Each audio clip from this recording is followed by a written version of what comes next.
Venda vanga apo hayani makondelo rarana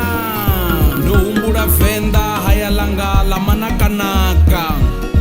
haya hotala palaho adzithavana zvikwara hune na ndina ndagonya thava muya wanga wapodzwanga mupe wa vhudi venda la hachika muroho lisara dzin'wana na ndala hune ndapfa ndala ndajena tsimuni ndakamuroho vanna va hashu ndiamba magwena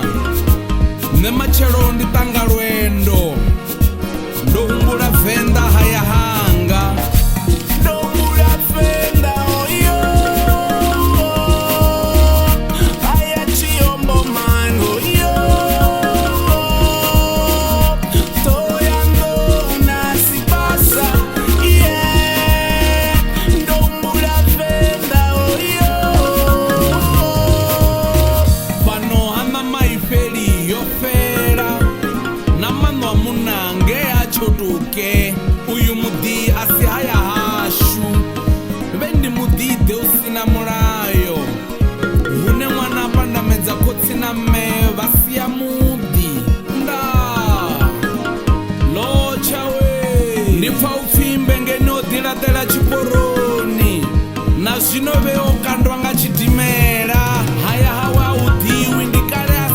venda ndombula venda oyo haya chiombo mango yo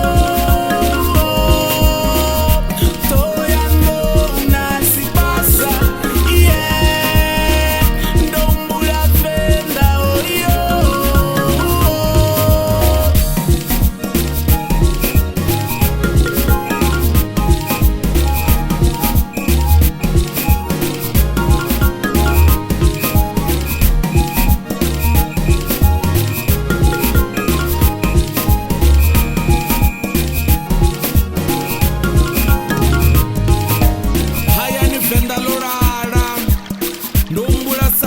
salungano